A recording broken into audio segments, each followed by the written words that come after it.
लगता है इस बार माफी का सीजन कुछ लंबा ही जाएगा। अब ये विनोद राय से फुर्सत पाए नहीं थे कि एक माफी और आ गई, तो क्या माफिया बनते जा रहे हैं हम लोग। लगता है गांधी जी ने चुप करो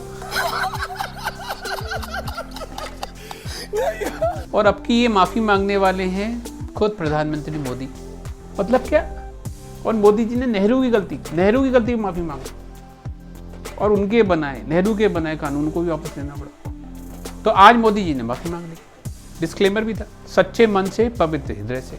ऐसे क्या देख रहे हो? अरे एक्साइटमेंट मतलब क्या? पर इस माफी से लोकतंत्र की जीत हो गई और ये पता चल गया कि लोकतंत्र में आज भी जनता का एक बहुत ही इंपॉर्टेंट स्थान है और इसका कारण है आने वाले समय में कुछ राज्यों में इलेक्शन।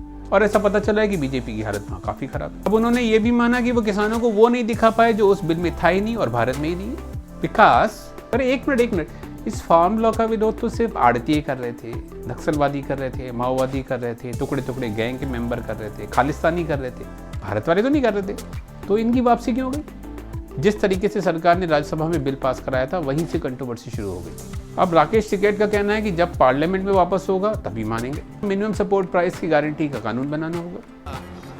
Smart guy.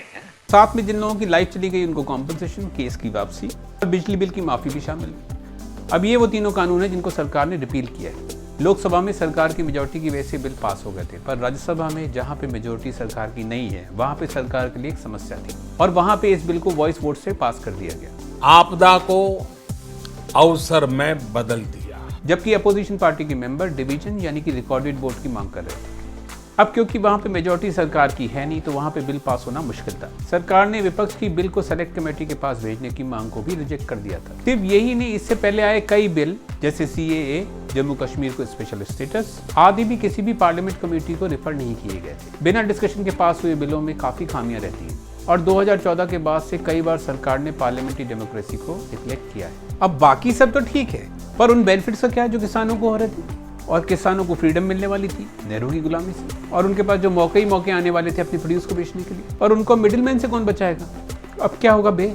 खेती में नई टेक्निक आई, किसान एम्पावर होंगे और पैसा ही पैसा होगा। सुबह हो गई मामू मामू मामू, सुबह हो गई मामू। क्या चला देते हो?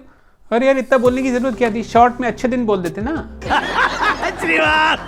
उसमें यही मतलब, उसका मतलब ही यही होता है, मतलब जो सिर्फ सुनाई पड़े दिखाई ना दे। जैसे ही बिल वापसी हुई सरकार और गोदी मीडिया के चैनल इसको डिफेंड करने में लगे और जाने क्या क्या मास्टर स्ट्रोक, देश को बचाना। अब कुछ लोग तो कह रहे हैं कि देश को झुकने नहीं दिया इसलिए खुद झुक गए, और कुछ कह रहे हैं कि देश को बचाना था। कौन है ये लोग? कहां से आते हैं? भाई मैं नहीं झुकूंगा, मेरी कमर में तो वैसी समस्या है। अब सवाल ये उठता है कि देश झुकेगा क्यों और किससे देश को बचा रहे भैया, और कौन है ये एंटी इंडिया एलिमेंट? अब ये फार्मूला मंडी के बाहर एक मार्केट बनाने का वादा कर रहे थे जहां पे किसान जाके अपने प्रोड्यूस को किसी भी प्राइवेट प्लेयर को बेच सकते थे। कॉन्ट्रैक्ट फार्मिंग के नियम और फायदा कमाने के लिए एसेंशियल कमोडिटीज को होल्ड करना भी अब संभव हो सकता था। फार्म लॉ में मंडियों को खत्म नहीं किया गया था, पर ऐसी व्यवस्था की गई थी कि वो अपने आप ही खत्म हो जाए। मंडी के अंदर टैक्स लगता है, मंडी के बाहर कुछ भी नहीं लगेगा, जिसकी वजह से सामान के प्राइस में अंतर आ जाएगा। तो ऑब्वियस सी बात है कि कोई भी बाहर से खरीदना ज्यादा प्रेफर करेगा। लगभग 80% से ज्यादा किसानों के पास 2 हेक्टेयर से कम जमीन है। ये छोटे किसान बड़े बड़े इंडस्ट्रीज से कैसे निगोशिएट करेंगे? और विवाद के केस में विवाद का समाधान निकालने का तरीका भी काफी कुछ विवाद में था। मगर इतना सेंटी क्यों रहे?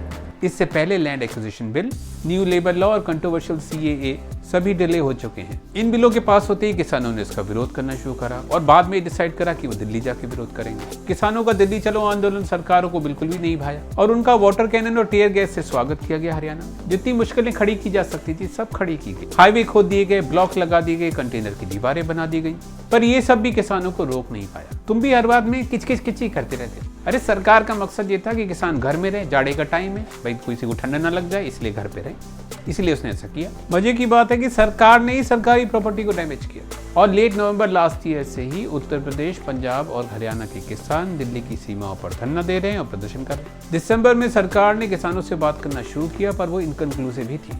सरकार और किसानों के बीच में कई राउंड की वार्ता भी हुई, पर उसमें बहुत सारी कंट्रोवर्सी भी हो गई। किसान अपना खाना लेके खुद आए थे और उन्होंने जमीन पे बैठ के भी खाना खाया। छठे राउंड में सरकार ने स्टेबल बर्निंग पेनल्टी से छूट दी और इलेक्ट्रिसिटी अमेंडमेंट बिल 2020 में बदलाव रद्द किए। 7वें राउंड में भी सेंट्रल गवर्नमेंट ने फार्म लॉ को रिपील करने की कोई बात नहीं की। उसके बाद सुप्रीम कोर्ट ने एक कमेटी बनाई और स्टे लगा दी। 26 जनवरी की कंट्रोवर्शियल ट्रैक्टर परेड तो आपको याद ही होगी। और बाद में फिर दीप सिद्धू का नाम आना, जिसके ऊपर काफी कंट्रोवर्सी भी हुई थी। और उसके बाद गाजीपुर में पुलिस का किसानों को रात तक जगह खाली करने का अल्टीमेटम देना, ये भी काफी चर्चा में था। What's your problem with it? अब हमारे मूवीज में बहुत कहते हैं कानून के हाथ बहुत लंबे होते हैं, तो दिल्ली पुलिस ने करके भी दिखा दिया। क्लाइमेट एक्टिविस्ट ग्रेटा थर्नबर्ग की टूल किट पर एफआईआर कर दी गई और सेडेशन, क्रिमिनल कॉन्स्पिरेसी और प्रमोटिंग हेट्रेड का चार्ज लगाया गया। मतलब सोच हो तो वो भी इंटरनेशनल होनी चाहिए। अंतर्राष्ट्रीय स्टार रिहाना और कमला हैरिस की भतीजी मीना हैरिस ने भी किसान आंदोलन के बारे में बोला था और हमारे विदेश मंत्रालय को पसंद नहीं आया और उन्होंने इसको नीदर एक्यूरेट नॉर रिस्पॉन्सिबल बताया। और उसके बाद फरवरी में 6 तारीख को 3 घंटे का चक्का जाम किया गया। मई में 6 महीने पूरे होने पे ब्लैक डे मनाया गया और राकेश टिकैत ने यह भी कहा कि आंदोलन 2024 तक भी चल सकता है अगर उनकी कानून वापस लेने की मांग मानी नहीं गई। जुलाई में संसद के मानसून सत्र के साथ 200 किसानों ने एक पैरेलल किसान संसद भी चलाई थी। ये बाबूराव का स्टाइल है। और उसके बाद हरियाणा के करनाल में हुई किसानों के ऊपर बर्बरता पूर्वक लाठीचार्ज ने सबको हिला के रख दिया था। और ये सब हुआ था एसडीएम आयुष सिन्हा के आदेश पर, जो एक वीडियो में क्लियरली ये कहते दिख रहे थे। इसके बाद किसानों ने मिनी सचिवालय का घेराव किया और मांग की कि एसडीएम और पुलिसकर्मियों के खिलाफ कड़ी से कड़ी कार्रवाई की जाए। साथ ही डिजीज के लिए कॉम्पनसेशन और जो घायल हैं उनके लिए भी कॉम्पनसेशन की मांग की। हरियाणा सरकार ने एक इंक्वायरी का आदेश दिया और उस एसडीएम को छुट्टी पे भेज दिया जब तक कि इंक्वायरी कंप्लीट ना हो जाए। और उसके बाद अक्टूबर में यूपी के लखीमपुर खीरी में मंत्री अजय मिश्रा के बेटे आशीष मिश्रा ने किसानों के ऊपर गाड़ी चढ़ा दी। इस घटना में 4 किसानों सहित 9 लोगों की जान चली गई थी। अब सरकार के ऊपर काफी दबाव बढ़ गया था। किसान महापंचायत कर रहे थे और संयुक्त किसान मोर्चा ने 500 किसानों के साथ संसद के सत्र में रोज शांतिपूर्वक ट्रैक्टर मार्च का ऐलान किया था। अब 5 राज्यों में चुनाव आ रहे हैं जहां पे सरकार की हालत काफी पतली दिख रही है। अब समझा। अमित शाह, नड्डा और राजनाथ सिंह को बूथ स्तर की जिम्मेदारी उत्तर प्रदेश में देना भी कहीं न कहीं यही बताता है कि सब कुछ ठीक नहीं। पर ये लोग तो खालिस्तानी एजेंडा चला रहे थे और माओवादियों से इनके संबंध थे। कोई कह रहा था कि ये गुंडे हैं, कोई कह रहा है ये जिहादी हैं, कोई कह रहा है खालिस्तानी हैं, कोई पाकिस्तानी। तो फिर इनकी बात क्यों मानी? मैं क्या बताऊं?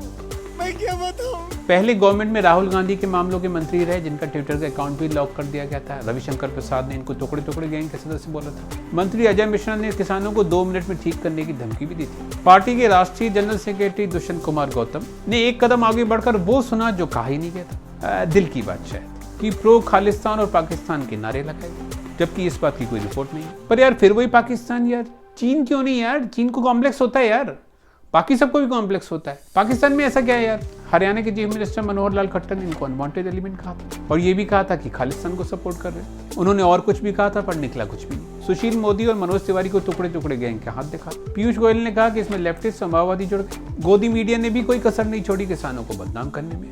किसी ने पिज्जा खाने पर आपत्ति की, किसी ने एसी पर। सरकार के आदेश पर ट्विटर ने 250 से ज्यादा हैंडल्स और ट्वीट को ब्लॉक कर दिया था। ऑलमोस्ट 1 साल से धरने पे बैठे उन किसानों का क्या? 600 से ऊपर जिन किसानों ने अपनी जान गंवाई है उनका क्या? और जिस बर्बरता से पुलिस ने उनके ऊपर लाठीचार्ज किया है उसका क्या? भले ही कानून वापस ले लिए गए हों, पर कुछ बीजेपी नेताओं को कहना है कि वो वापस आएंगे। तो ऐसे में क्या किसानों का विश्वास बन पाएगा?